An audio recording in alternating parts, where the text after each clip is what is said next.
ஜெயித்து விட்டார், மரணத்தை விழுங்கி விட்டார், சாவினை எழுந்து விட்டார், ஜீவனோடே வென்று விட்டார், பாவத்தை கொன்று விட்டார், சாபத்தை உயிர்த்து விட்டார், என்றென்றுமே கொண்டாடுவோம் கொண்டாடுவோம், உயிருடன் எழுந்தவரை கொண்டாடுவோம் கொண்டாடுவோம் கொண்டாடுவோம், உயிருடன் எழுந்தவரை கொண்டாடுவோம்.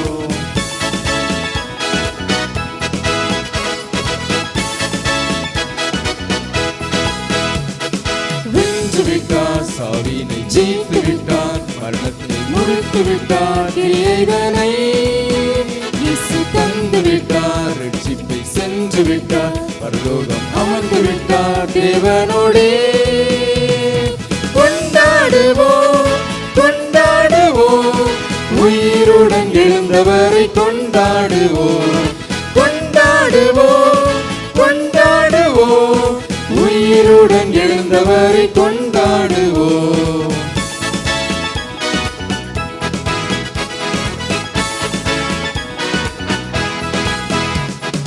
ஆர்ப்பரித்து பாடுவோம், மகிழ்ச்சியோடே பாடுவோம், இயேசு என்றும் ஜீவிக்கிறார். எங்கு சொல்வோம், நற்செய்தி கொண்டு செல்வோம், சுவிசேஷம் இயேசு நாமம் போற்றிடுவோம். கொண்டாடுவோம் கொண்டாடுவோம், உயிருடன் எழுந்தவரை கொண்டாடுவோம் கொண்டாடுவோம் கொண்டாடுவோம், உயிருடன் எழுந்தவரை கொண்டாடுவோம். ஜெயித்து விட்டார், மரணத்தை விழுங்கி விட்டார், சாவினை எழுந்து விட்டார், ஜீவனோடே இயேசு வென்று விட்டார், பாவத்தை கொன்று விட்டார், சாபத்தை உயிர்த்து விட்டார், என்றென்றுமே.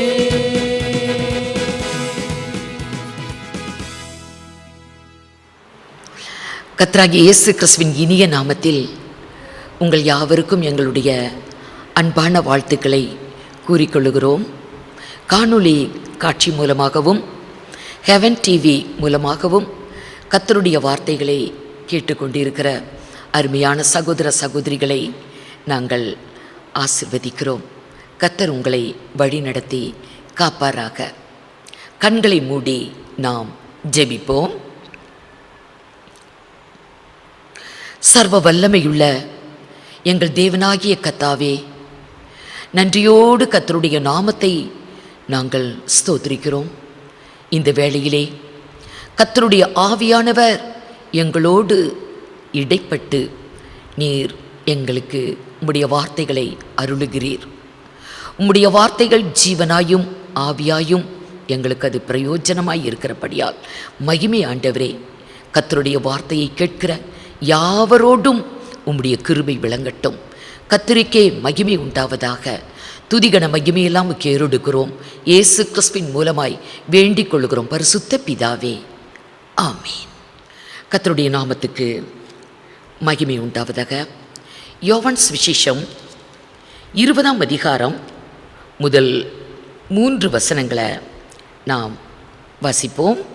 வாரத்தின் முதல் நாள் காலையில் அதிக இருட்டோடே மகதலேனா மரியாள் கல்லறையின் இடத்திற்கு வந்து கல்லறை அடைத்திருந்த கல் எடுத்து போட்டிருக்க கண்டாள். உடனே அவள் ஓடி சீமோன் பேதுருவினிடத்திலும் இயேசுவுக்கு அன்பாயிருந்த மற்ற சீஷனிடத்திலும் போய் கர்த்தரை கல்லறையிலிருந்து எடுத்துக்கொண்டு போய்விட்டார்கள், அவரை வைத்த இடம் எங்களுக்கு தெரியவில்லை என்றாள். அப்பொழுது பேதுருவும் மற்ற சீஷனும் கல்லறையின் இடத்திற்கு போகும்படி புறப்பட்டு இருவரும் ஒருமித்து ஓடினார்கள். கர்த்தருக்கு மகிமை உண்டாகட்டும்.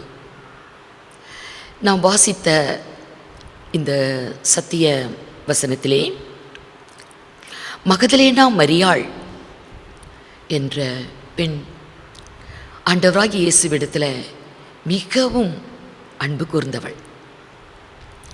கர்த்தருடைய உயிரற்ற சரீரத்தை காணும்படி அதிகாலையில் அதிக இருட்டோடு அவள் எழுந்து கல்லறைக்கு சென்றாள். அங்கே கல்லறை அடைக்கப்பட்ட கல் திறந்திருக்கிறதாகவும் அவருடைய சரீரம் காணாமல் போனதையும் அவள் கண்டு மிகவும் கலங்கி ஓடி வந்து அப்போஸ்தலர்களிடத்திலே, சீஷர்களிடத்திலே அந்த செய்தியை அறிவிக்கிறார். இதை கேட்டவுடனே பேதுரு, யோவான் 2 பேரும் ஓடி வராங்க.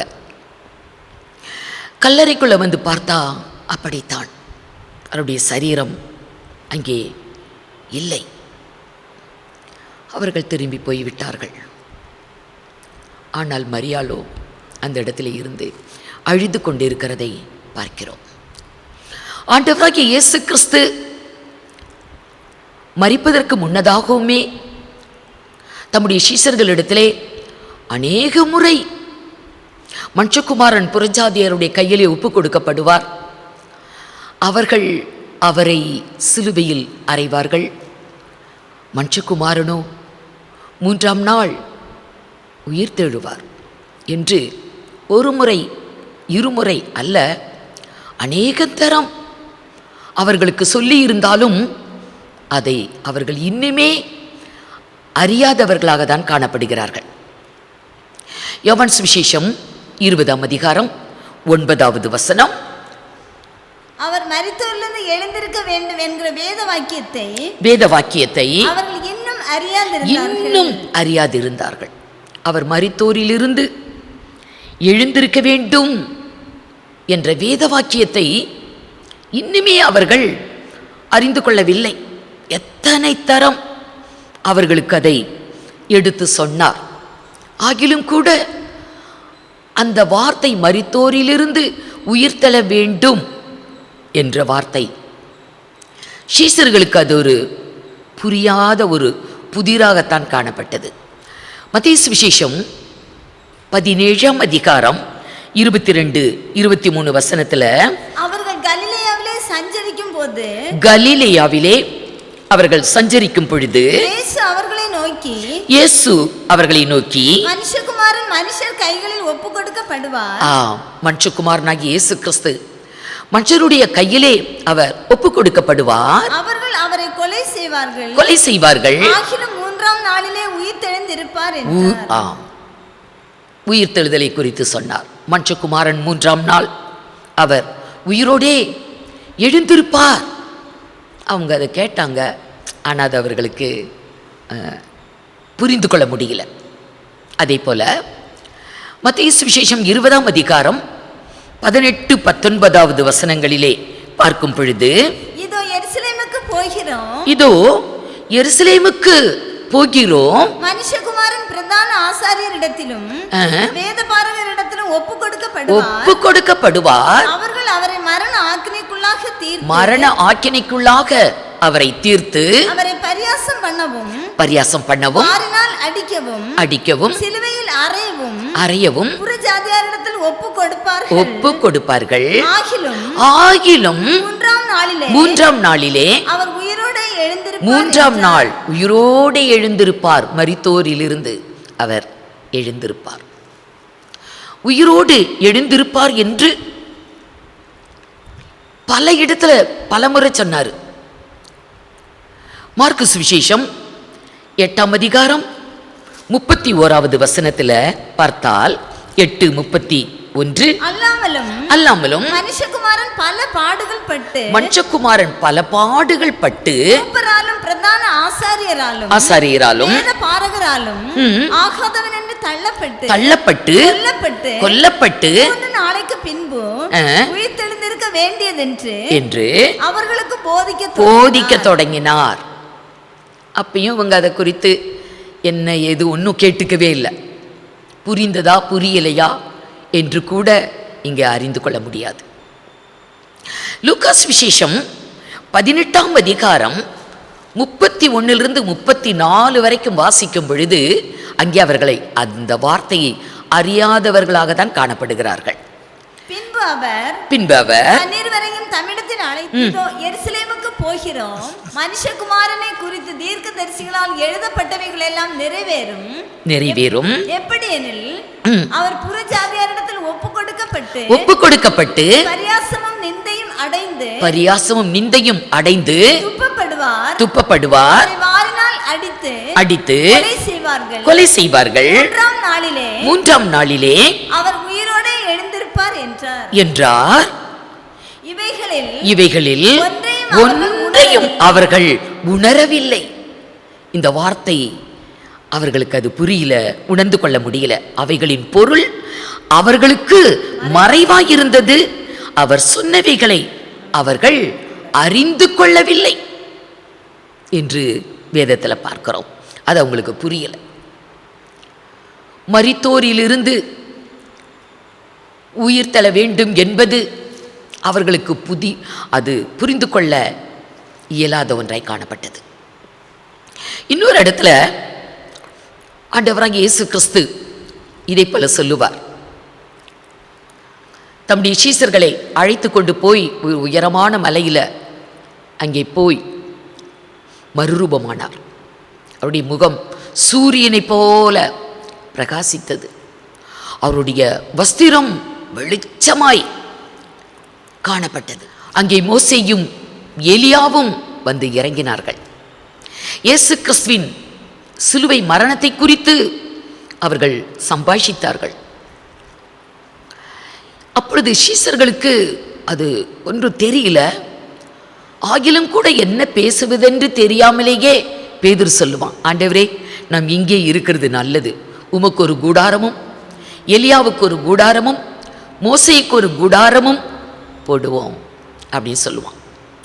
அப்போ மேகத்திலிருந்து ஒரு சத்தம் கேட்கிறது, இவர் என்னுடைய நேசகுமாரன், இவரில் பிரியமாய் இருக்கிறேன், இவருடைய வார்த்தைக்கு செவி கொடுங்க, இவருடைய சத்தத்துக்கு செவி கொடுங்க என்று ஒரு சத்தம் கேட்குது. அப்பொழுது ஆண்டவராக இயேசு கிறிஸ்து தம்முடைய சீசர்களிடத்தில் சொல்லுவார், இந்த தரிசனத்தை மனுஷகுமாரன் மரித்தோரிலிருந்து எழுந்திருக்கிற வரைக்கும் இது யாரிடத்துலையும் சொல்லாதீங்க அப்படின்னு சொல்லுவார். மார்க்கு சுவிசேஷம் 9ஆம் அதிகாரம் 9-10 வசனங்களை வாசிங்க. மார்க்கு 9:9-10. மலையிலிருந்து இறங்குகிற போது சீசர்களை நோக்கி எழுந்திருக்கிற வரைக்கும் கண்டவைகளையும் கட்டளையிட்டார். மரித்தோரிலிருந்து எழுந்திருப்பது என்னவென்று அவர்கள் விசாரித்து அடக்கி கொண்டார்கள். அவங்களுக்குள்ள பேசிக்கிறாங்க, இது என்ன மரித்தோரிலிருந்து உயிர்த்தெழுகிற வரைக்கும் இது யாரிடத்திலும் சொல்ல வேண்டாம் என்று சொல்லுகிறாரே, இது என்ன மரித்தோரிலிருந்து உயிர்த்தெழுதல் அப்படின்னா என்ன என்று அவர்களுக்குள்ள அதை பேசிக்கொள்ளுகிறார்கள். அர்த்தம் புரியல, ஆண்டவர்கிட்டையும் அதை கேட்கல, அதை அப்படியே விட்டுறாங்க. இப்பொழுது ஆண்டவர் அதே போல சிலுவையிலே அறையப்பட்டார். 3ஆம் நாள் அவர் உயிர்த்தெழுந்து விட்டார். உயிர்த்தெழுந்த பின்பும் இன்னும் அந்த உயிர்த்தெழுதலை அவர்கள் அறியாதவர்களாக தான் காணப்பட்டார். இப்போ மீண்டும் வாசிக்கலாம். யோவான் சுவிசேஷம் 20ஆம் அதிகாரம் 9வது வசனம். அவர் மரித்தோரிலிருந்து எழுந்திருக்க வேண்டும் என்கிற வேத வாக்கியத்தை அவர்கள் இன்னும் அறியாதவர்களாகவே இருந்தார்கள். இயேசு மரித்தோரிலிருந்து உயிர்த்தெழுந்தார் என்ற வேதவாக்கு நிறைவேறுதலை அறியாதவங்களாக இருந்தாங்க. இயேசு உயிர்த்தெழுந்தார். அவருடைய சரீரத்தை தேடி போன ஸ்திரீகளிடத்திலே தேவதூதன் பேசுகிறான். மத்தேயு சுவிசேஷம் 28ஆம் அதிகாரம் 5வது வசனத்திலிருந்து வாசிங்க. தூதர்கள் அந்த ஸ்திரீகளை நோக்கி, நீங்கள் பயப்படாதிருங்கள், சிலுவையில் அறையப்பட்ட இயேசுவை நீங்கள் தேடுகிறீர்கள், அறிவேன், அவர் இங்கே இல்லை, தாம் சொன்னபடியே அவர் உயிர்த்தெழுந்தார். அவரை வைத்த இடத்தை பாருங்கள், அவர் இல்லை, அவர் சொன்னபடியே அவர் உயிர்த்தெழுந்தார். ஆம், ஆண்டவராகிய இயேசு மரித்ததும் உயிர்த்ததும் நமக்காகவே. அவர் மரிக்காவிட்டால் பாவிகள் பாவத்தினின்று விடுதலை அடைய முடியாது. அவர் உயிர்த்தெழாவிட்டால் பாவிகள் நீதிமான்கள் ஆக முடியாது. கர்த்தருடைய ஆவியானவர் சொல்லுகிறார், ரோமருக்கு எழுதின நிருபம் 4ஆம் அதிகாரம் 25வது வசனத்துல அப்போஸ்தலனாகிய பவுலை கொண்டு அவர் சொல்லுவார், அவர் நம்முடைய பாவங்களுக்காக ஒப்பு கொடுக்கப்பட்டும் நாம் நீதிமான்களாக்கப்படுவதற்காக எழுப்பப்பட்டும் இருக்கிறார். நம்முடைய பாவங்களுக்காக ஒப்பு கொடுக்கப்பட்டார் ஆண்டவராகிய இயேசு. நம்முடைய பாவங்களுக்காக அவர் மாத்திரம் நம்முடைய பாவங்களை ஏற்றுக்கொண்டு சிலுவையிலே மரிக்காமல் இருப்பாரானால் நம்முடைய பாவங்கள் நம்மோடு தான் இருக்கும். நமக்கு அதிலிருந்து விடுதலை இல்லை. நம்முடைய பாவங்களுக்காக இயேசு கிறிஸ்து ஒப்பு கொடுக்கப்பட்டார். நாம் நீதிமான்களாக்கப்படுவதற்காக எழுப்பப்பட்டும் இருக்கிறார். இலவசமா இந்த கிருபை. பாவிகளாகிய நமக்கு நீதிமான் என்ற ஒரு மேன்மையை இயேசு கிறிஸ்துவின் உயிர்த்தெழுதலால் நமக்கு இலவசமாய் கிடைக்கக்கூடிய ஒரு பெரிய ஒரு ஆசீர்வாதம். உயிர்த்தெழுதல், உயிர்த்தெழுதல், மரித்தோரிலிருந்து உயிர்த்தெழுதல் என்பது பழைய ஏற்பாட்டின் காலத்தில் கூட நிறைய பேர் மரித்து உயிரோடு எழும்பியிருக்கிறாங்க.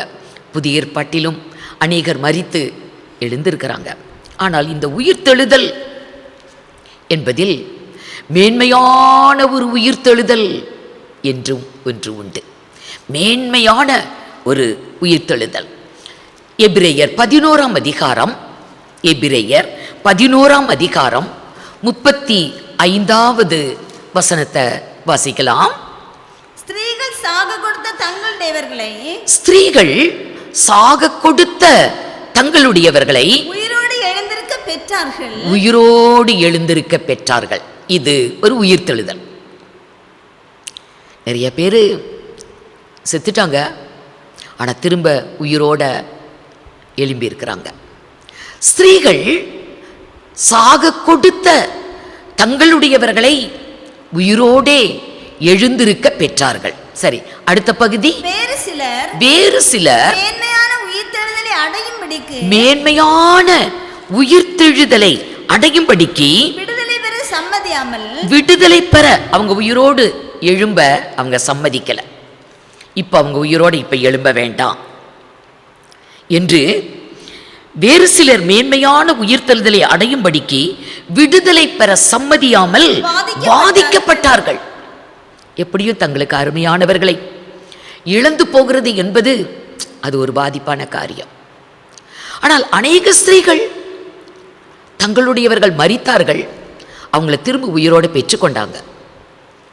வேறு சிலர் இந்த உயிர்த்தெழுதல் வேண்டாம், இதைவிட மேன்மையான ஒரு உயிர்த்தெழுதல் உண்டு, அந்த மேன்மையான உயிர்த்தெழுதலை அடைவதற்காக அவர்கள் இப்பொழுது உயிரோடு எழும்புவதை அவர்கள் சம்மதிக்கல, வேண்டாம் என்று அவர்கள் வாதிக்கப்பட்டார்கள். தங்களுடையவர்களை இழந்ததினால் ஒரு பாதிப்பு உண்டாகுது. இந்த இடத்துல 2 உயிர்த்தெழுதலை பார்க்கிறோம். மரித்தோர் உயிர்த்தெழுறாங்க, ஒரு கூட்டம் மேன்மையான உயிர்த்தெழுதலை அடைவதற்காய் மரித்தவங்களை திரும்ப பெற்றுக்கொள்ளல. அது ஒரு மேன்மையான உயிர்த்தெழுதல் என்று பார்க்கிறோம். 2 விதமான உயிர்த்தெழுதல். பழைய ஏற்பாட்டின் காலத்தில் 1 ராஜாக்கள் 17ஆம் அதிகாரம் 20லிருந்து 22 வரைக்கும் வாசிங்க. என் தேவனாகிய கர்த்தாவே, நான் தங்கியிருக்க இடம் கொடுத்த இந்த விதவையின் மகனை சாக பண்ணினதினால் அவளுக்கு துக்கத்தை வருவித்தீரோ என்று கர்த்தரை நோக்கி கூப்பிட்டு அந்த பிள்ளையின் மேல் 3 தரம் குப்புற விழுந்து, என் தேவனாகிய கர்த்தாவே, இந்த பிள்ளையின் ஆத்மா அவனுக்குள் திரும்பி வர பண்ணும் என்று கர்த்தரை நோக்கி விண்ணப்பம் பண்ணினான். கர்த்தர் எலியாவின் சத்தத்தை கேட்டார். கர்த்தர் எலியாவின் சத்தத்தை கேட்டு அந்த விதவையின் மகனை உயிர்ப்பித்து கொடுத்தார். ஒரு உயிர்த்தெழுதல் நடந்திருக்குது. மரித்து போன அந்த வாலிபன், விதவையின் மகன் உயிரோட எந்திரிச்சிருக்கிறான். அப்படியே எலிசாவின் ஊழிய நாட்களிலே இது போன்ற ஒரு அற்புதம். மரித்து போன ஒரு பிள்ளை உயிரோட எழுந்திருக்குது. 2 ராஜாக்கள் 4ஆம் அதிகாரம் 32 35 வரைக்கும் பார்க்கும் பொழுது சுனேமியால், அவளுக்கு ஒரு பையன் இருந்தான். அவன் வியாதிப்பட்டு அவன் மரித்து போய்விட்டான். எலிசா அந்த மகனுக்காக ஜெபித்து அவன் உயிரோட எழும்புறான். இப்படி வேதத்தில் பார்க்கும்போது பழைய ஏற்பாட்டின் காலத்திலேயே மரித்து போன எத்தனையோ பேர் உயிரோடு திரும்ப எழுந்திருந்தாங்க. எலிசா மரித்தான், அவனை அடக்கம் பண்ணினார்கள். அடக்கம் பண்ணி சில நாட்களுக்கு பிறகு, சில ஆண்டுகளுக்கு பின்பு அந்த தேசத்திலே மோவாபியர் யுத்தத்துக்கு வராங்க.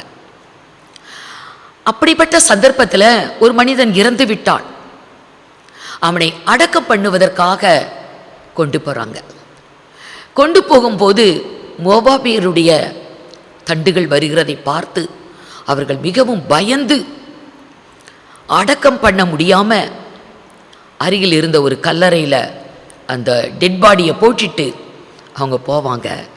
அந்த கல்லறை எலிசாவுடைய கல்லறை. அவனுடைய எலும்புகள் அந்த கல்லறைக்குள்ளே இருக்குது. இந்த மரித்து போனவனுடைய சரீரம் எலிசாவுடைய எலும்பிலை பட்ட உடனே மரித்து போன அந்த மனிதன் உயிரோடே எழுந்தான். எத்தனை பெரிய அற்புதம்! 2 ராஜாக்கள் 13ஆம் அதிகாரம் 20-21 வசனங்களில் இந்த சம்பவம் சொல்லப்பட்டு இருக்கிறது. வாசிங்க. எலிசா மரணம் அடைந்தான், அவனை அடக்கம் பண்ணினார்கள். மறு வருஷத்திலே மோவாபியரின் தண்டுகள் தேசத்திலே வந்தது. அப்பொழுது அவர்கள் ஒரு மனுஷனை அடக்கம் பண்ண போகையில் அந்த தண்டை கண்டு அந்த மனுஷனை எலிசாவின் கல்லறையில் போட்டார்கள். அந்த மனுஷனின் பிரேதம் அதிலே விழுந்து அந்த எலிசாவின் எலும்பிலே பட்ட உடனே, எலிசாவின் எலும்புகளின் மேல் பட்ட போது அந்த மனுஷன் உயிரடைந்து கால்களை ஊன்றி எழுந்திருந்தான். மரித்தவர்கள் உயிரோடு எழுந்திருக்கிறதை பார்க்கிறோம். புதிய ஏற்பாட்டின் காலத்தில் ஆண்டவராகிய இயேசு கிறிஸ்து மரித்தவர்களை உயிரோட எழுப்புகிறார். கர்த்தர் ஒருமுறை நாயின் என்ற ஊருக்கு சென்றிருக்கிற போது அங்கே ஒரு விதவையின் மகள், வாலிபனான அந்த மகன் இறந்துட்டான். அவனை அடக்கம் பண்ணுவதற்காக பாடையிலே வைத்து அவனை எடுத்துக்கொண்டு வருவாங்க. அந்த தாய் ஒரு கைம்பெண்ணான பெண், கணவனை இழந்தவள், பிள்ளையை இழந்துட்டாள், அழுது கொண்டு வருவாள். அவளை பார்த்து கர்த்தர் மனதுருகி அந்த பாடைக்கிட்ட சென்று, வாலிபனே எழுந்திரு என்று உனக்கு சொல்லுகிறேன் என்பார். மரித்தவன் எழுந்து உட்கார்ந்து பேச ஆரம்பித்தான் என்று எழுதப்பட்டிருக்கும். லூக்கா சுவிசேஷம் 7ஆம் அதிகாரம் 12-15 வரைக்கும் இந்த சம்பவம் எழுதப்பட்டிருக்கும். ஒரு வாலிபன் உயிரோடு எழுந்து அவன் மீண்டும் உயிர் பெறுகிறதை பார்க்கலாம். மரித்து போனவன் உயிர் தெழுந்தான்.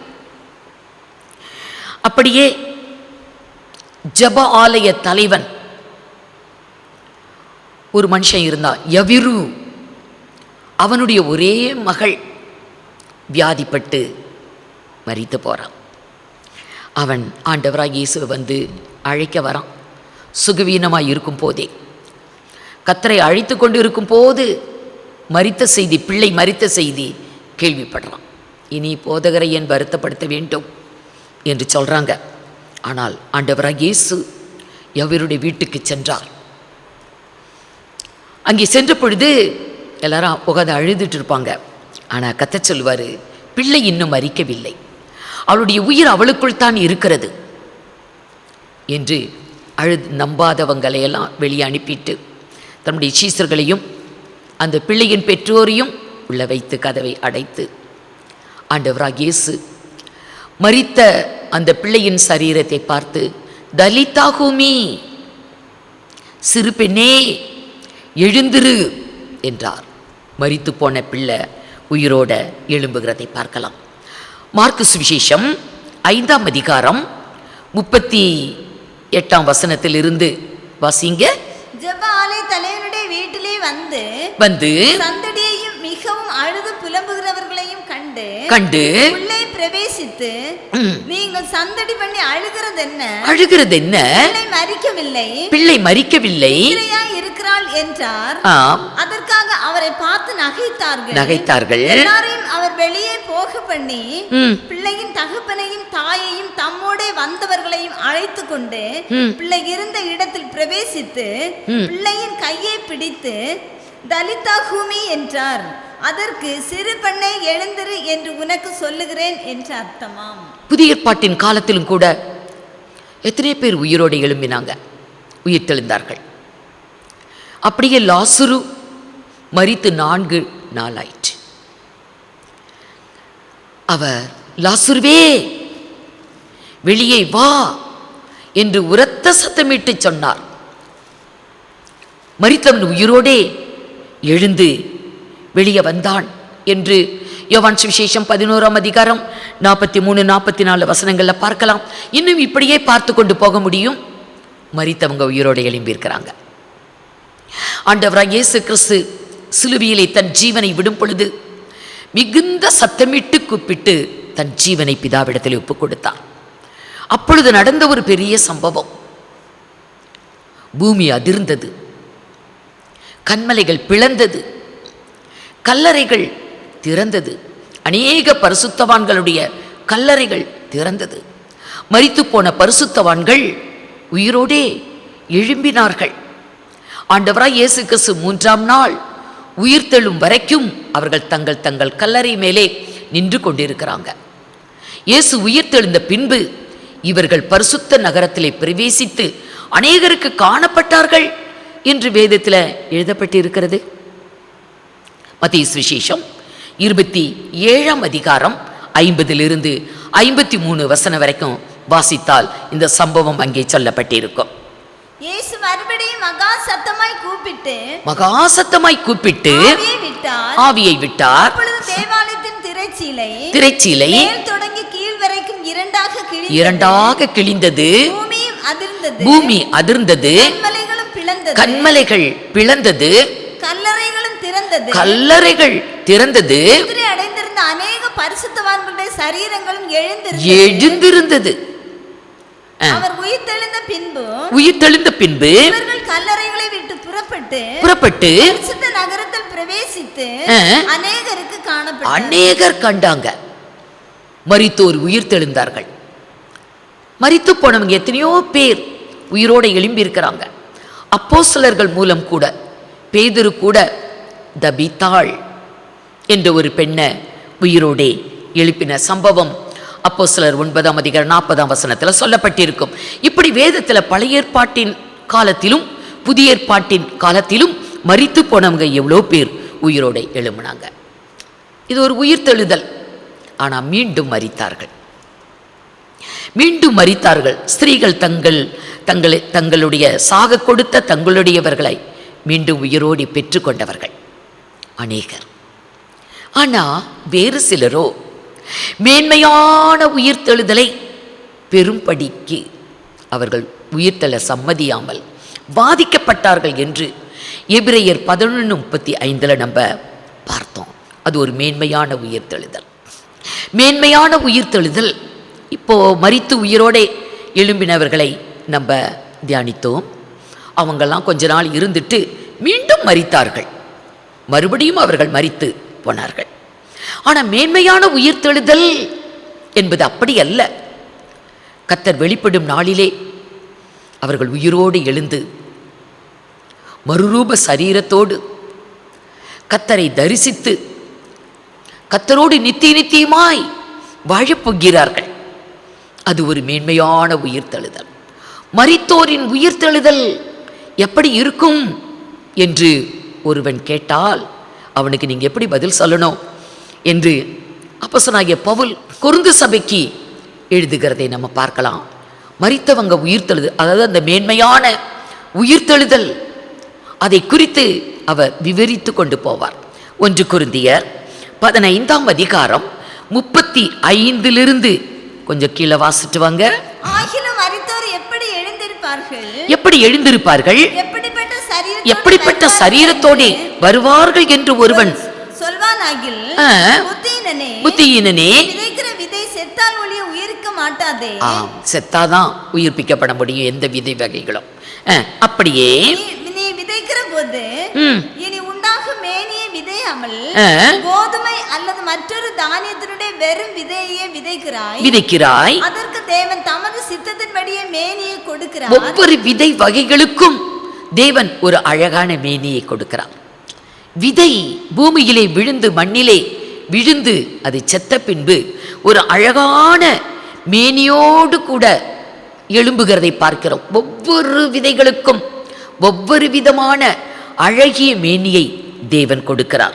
அப்படியே மரித்தோரின் உயிர்த்தெழுதல், அந்த மேன்மையான உயிர்த்தெழுதல் அப்படியே இருக்கும். 42வது வசனம், மரித்தோரின் உயிர்த்தெழுதலும் அப்படியே இருக்கும். மரிச்சு போறாங்க பரிசுத்தவான்கள். அழிவுள்ள சரீரம் பூமியிலே விதைக்கப்படுகிறது. அது உண்மையா புதைக்கிறாங்க, புதைக்கப்படுதல் தான். ஆனா பரிசுத்தவான்களுடைய சரீரம் அது புதைக்கப்படுதல் அல்ல. ஏன்னா ஒரு விதையை விதைக்கும் பொழுது அது ஒரு புதிய மேனியோடு எழும்புகிறதை போல பரிசுத்தவான்களுடைய சரீரம் பூமியிலே விதைக்கப்படுகிறது. அதை புதைக்கப்படுகிறது என்று வேதம் சொல்லவில்லை. விதைக்கப்படுகிறது. கர்த்தருடைய நாளிலே ஒரு அழகிய மேனியோடு மறுரூப சரீரத்தோடு அது எழும்ப போகிறது. அதற்கு பெயர்தான் மேன்மையான ஒரு உயிர்த்தெழுதல். இங்கே பார்க்கிறோம், அழிவுள்ளதாய் விதைக்கப்படும், அழிவில்லாததாய் எழுந்திருக்கும். கனவீனம் உள்ளதாய் விதைக்கப்படும், மகிமையுள்ள ஒரு சரீரமாய் அது எழுந்திருக்கும். பலவீனம் உள்ளதாய் விதைக்கப்படும், மகிமையுள்ளதாய் பலமுள்ளதாய் எழுந்திருக்கும்.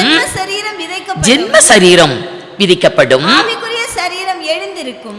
இது மேன்மையான உயிர்த்தெழுதல். கர்த்தருடைய நாளிலே பரிசுத்தவான்களுடைய பலவீனமான சரீரம், கனவீனமான சரீரம் அது விதைக்கப்பட்டது. இப்போ அது எழுந்திருக்குது.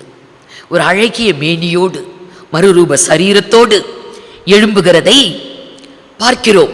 அடுத்த வசனத்தை வாசிங்க. 45. அந்தப்படியே ஆதாம் ஜீவாத்மா ஆனான் எழுதி இருக்கிறது. உயிர்ப்பிக்கிற ஆவியானவர், மேன்மையான உயிர்த்தெழுதலை ஆவியானவர் கொடுக்கிறார். ஆண்டவராகிய இயேசு பிந்தின ஆதாம், ஆண்டவராகிய இயேசு அவர் உயிர்ப்பிக்கிற ஆவியானவர். அவரே உயிர்த்தெழுதலும் ஜீவனமாய் இருக்கிறார் என்று வேதத்தில் சொல்லப்பட்டிருக்கிறது. மரியாள் இடத்தில் அவர் சொல்லுவார், லாசருவை உயிரோடு எழுப்புவதற்காய் வரும் பொழுது அவர் சொல்லுவார், நானே உயிர்த்தெழுதலும் நானே ஜீவனமாய் இருக்கிறேன். யோவான் சுவிசேஷம் 11ஆம் அதிகாரம் 23, 24, 25 மூன்றையுமே வாசிங்க. அவளை நோக்கி சகோதரன் உயிர்த்தெழுந்திருப்பான் என்றார். உயிர்த்தெழுதல் நடக்கும் கடைசி நாளிலே அவனும் உயிர்த்தெழுந்திருப்பான் என்று அறிந்திருக்கிறேன். உன் சகோதரன் உயிரோடு எழும்ப போறான் என்று சொன்ன போது அவன் அந்த கடைசி நாளில் இருக்கக்கூடிய அந்த மேன்மையான உயிர்த்தெழுதலை குறித்து சொல்கிறார். நான் அறிவேன். கடைசி நாளிலே அந்த உயிர்த்தெழுதலின் நாள், மேன்மையான உயிர்த்தெழுதலை பரிசுத்தவான்கள் அடைவார்களே, அந்த நாளிலே என் சகோதரனும் உயிரோடு எழுந்திருப்பான் என்பதை நான் அறிந்திருக்கிறேன் என்று மார்த்தாள் சொல்லுவார். அதற்கு இயேசு என்ன சொன்னாரு? அவளை நோக்கி நானே உயிர்த்தெழுதலும் கர்த்தர் தான் உயிர்த்தெழுதல், அவரே ஜீவன். உயிர்த்தெழுதலும் இயேசுவே, ஜீவனும் இயேசுவே, உயிர்ப்பிக்கிற ஆவியானவரும் இயேசுவே. 1 கொரிந்தியர் 15:45 பார்த்தோம். பிந்தின ஆதாம் உயிர்ப்பிக்கிற ஆவியானவர். ஆண்டவராக இயேசு கிறிஸ்து யார்? அவர் உயிர்ப்பிக்கிற ஆவியானவர். அவர் சொன்னாரு, நானே உயிர்த்தெழுதலும் நானே ஜீவனுமாய் இருக்கிறேன் என்றார். அவர்தான் ஒவ்வொரு மனிதனுக்கு மேன்மையான உயிர்த்தெழுதலை அருளுகிறவர். இந்த மேன்மையான உயிர்த்தெழுதலை மனிதன் அடைய வேண்டுமானால் அவனுக்கு என்ன தகுதி? உலகத்திலே மனிதர்கள் எல்லாருமே பாவிகள் தான். எல்லாரோட வாழ்விலும் பாவங்கள் இருக்கிறது, அக்கிரமம் இருக்கிறது. பாவத்திலும் அக்கிரமத்திலும் வாழ்ந்து கொண்டிருக்கிற மனிதன் தேவனுடைய பார்வையிலே அவன் மரித்தவன் என்று வேதம் சொல்லுகிறது. மரித்த நம்மை ஆண்டவராகிய இயேசு முதலாவது உயிர்ப்பிக்கிறார். அது ஒரு உயிர்த்தெழுதல். இந்த உயிர்த்தெழுதலை அடைந்தவர்கள் தான் மேன்மையான உயிர்த்தெழுதலை அடைவார்கள். எபேசியர் 2ஆம் அதிகாரம் 1 வசனத்தை வாசிப்போம். அக்கிரமங்களினாலும் பாவங்களினாலும் மரித்தவர்களாயிருந்த உங்களை தேவன் உயிர்ப்பித்தார்.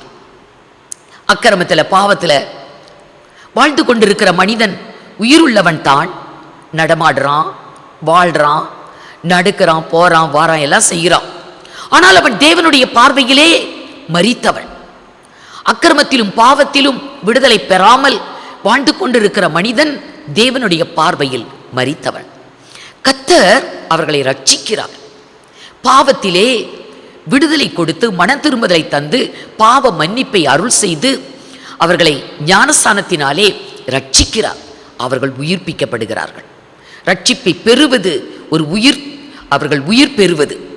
5வது வசனத்தை வாசிங்க. 5 அக்கிரமங்களிலே மரித்தவர்களாயிருந்த நம்மை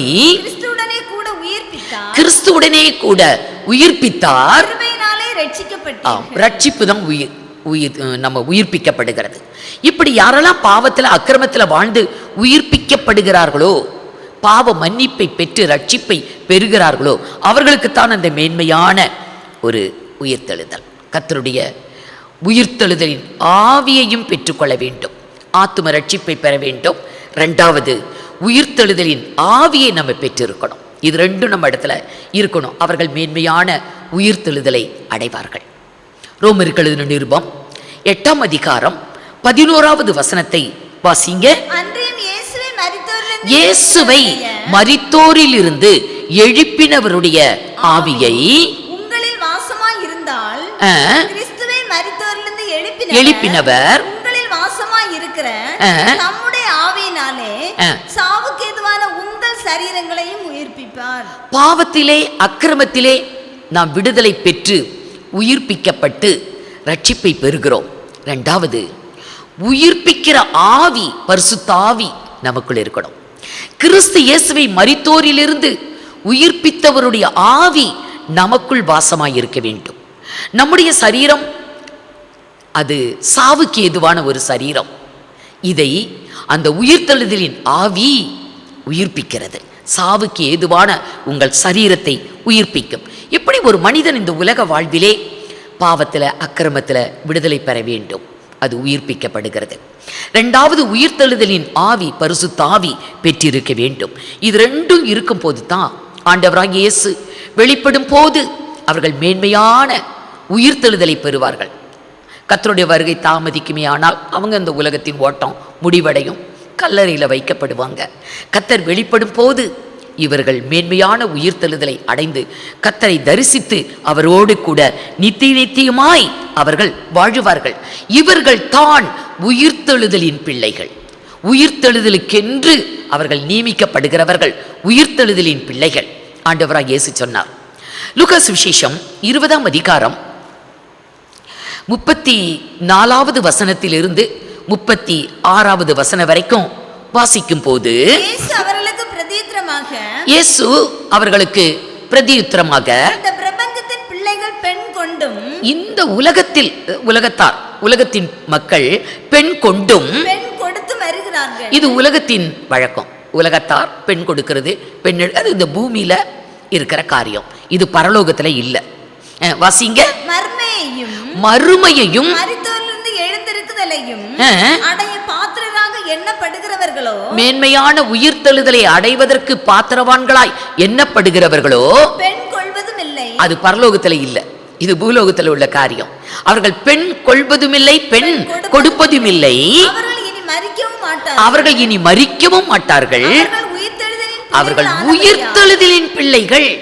ஆம், யார் உயிர்த்தெழுதலின் பிள்ளைகள்?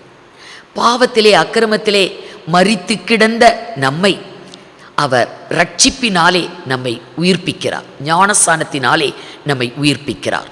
உயிர்த்தெழுதலின் ஆவியாகிய உயிர்ப்பிக்கிற ஆவியாகிய பரிசுத்த ஆவியாலும் நம்மை நிரப்புகிறார். இது ரெண்டையும் பெற்றுக்கொள்றவங்க மேன்மையான உயிர்த்தெழுதலை பெற்றுக்கொள்ள அவர்கள் பாத்திரவான்கள். அவர்கள் தான் உயிர்த்தெழுதலின் பிள்ளைகள். அவர்கள் மேன்மையான உயிர்த்தெழுதலை அடைகிறவர்கள். உயிர்த்தெழுதல் உயிர்த்தெழுதல் என்று நாம் தியானிக்கும் பொழுது எல்லாருமே உயிர்ப்பிக்கப்படுவாங்க. உலகத்திலே மனிதனாய் பிறந்த அனைவருமே உயிர்ப்பிக்கப்படுவாங்க. எல்லாருக்கும் உயிர்த்தெழுதல் உண்டு. ஆனால் மேன்மையான உயிர்த்தெழுதல், உயிர்ப்பிக்கப்படுறவங்க மறுபடியும் மரித்து நியாய தீர்ப்புக்கு பின்பு ரெண்டாம் மரணமாகிய அக்கினியும் கந்தகமும் எரியக்கூடிய கடலிலே ரெண்டாம் மரணத்தில் பங்கடைகிறதை பார்க்கிறோம். மரித்தவர்கள் உயிரோட எழும்புறாங்க. வெளிப்படுத்தல் 20ஆம் அதிகாரம் 12ஆம் வசனத்திலே மரித்தோராகிய சிறியோரையும் பெரியோரையும் அவர்கள் உயிர்ப்பிக்கப்பட்டு தேவனுக்கு முன்பாக நிற்கிறதை பார்க்கிறோம். உயிர்ப்பிக்கப்பட்டு அவங்க கர்த்தருக்கு முன்னாடி உயிரோட நிற்கிறாங்க. அவர்களுக்கு நியாய தீர்ப்பு வழங்கப்படுகிறது. ஜீவ புஸ்தகத்திலே யாருடைய பெயரெல்லாம் இல்லையோ அவர்கள் உயிர்ப்பிக்கப்பட்ட போதிலும் அவர்கள் அக்கினியும் கந்தகம் எரியக்கூடிய இரண்டாவது மரணத்தில் அக்கினி கடலிலே தள்ளப்படுகிறதை பார்க்கிறோம். கடைசி வசனம் 20ஆம் அதிகாரம் கடைசி வசனம். ஜீவ புஸ்தகத்திலே எழுதப்பட்டவனாக காணப்படாதவன் எவனோ அவன் அக்கினி கடலிலே தள்ளப்படுகிறான். உயிர்த்தெழுதல் எல்லாருக்கும் உண்டு. உயிர்த்தெழுந்த பிறகும் நியாயம் தீர்க்கப்பட்டு ஜீவ புஸ்தகத்தில் பெயர் இல்லாதவர்கள் மீண்டும் மரணத்துக்கு தான் போறாங்க. அக்கினியும் கந்தகமும் எரியக்கூடிய கடலிலே இரண்டாம் மரணத்திலே தள்ளப்படுறாங்க. இன்னும் தெளிவா ஆண்டவராய் இயேசு சொல்லுவார். யோவான் சுவிசேஷம் 5ஆம் அதிகாரம் 27வது வசனத்திலிருந்து 29 வரை வாசிக்கும் பொழுது அனைவரும் உயிர்ப்பிக்கப்படுவாங்க. எல்லாருமே உயிர் தெழுவாங்க. ஒரு கூட்டம் ஜீவனுக்கும் ஒரு கூட்டம் அழிவுக்கும் நித்திய அழிவுக்கும் நியமிக்கப்படுறதை பார்க்கிறோம். ஆனால் எல்லாரும் உயிர்ப்பிக்கப்படுகிறார்கள். யோவான் சுவிசேஷம் 5ஆம் அதிகாரம் 27லிருந்து வாசிங்க. அவர் மனுஷகுமாரனாய் இருக்கிறபடியால் நியாய தீர்ப்பு செய்யும்படிக்கு அதிகாரத்தையும் அவருக்கு கொடுத்திருக்கிறார். நியாயம் தீர்க்க அதிகாரம் பெற்றவர் இயேசு. இதை குறித்து நீங்கள் ஆச்சரியப்பட வேண்டாம். ஏனென்றால் பிரேத குழியில் உள்ள அனைவரும் கர்த்தருடைய சத்தத்தை கேட்கும் காலம் வரும். நன்மை செய்தவர்கள் ஜீவனை அடையும்படி எழுந்திருப்பாங்க. பரலோகத்துக்கு போறதுக்கு அவங்க எழுந்திருப்பாங்க. இது மேன்மையான ஒரு உயிர்த்தெழுதல். அடுத்து தீமை செய்தவர்கள் ஆக்கினை அடையும்படி அவங்களும் எழுந்திருக்கிறாங்க. நன்மை செய்தவங்களும் உயிரோட எழுந்திருக்கிறாங்க, தீமை செய்தவர்களும் உயிரோட எழுந்திருக்கிறாங்க. உயிர்த்தெழுதல் அனைவருக்கும் உண்டு. ஆனால் நன்மை செய்தவர்கள் ஜீவனை அடையும்படி அவங்க உயிர்த்தெழுறாங்க. அந்த உயிர்த்தெழுதல் மேன்மையான உயிர்த்தெழுதல்.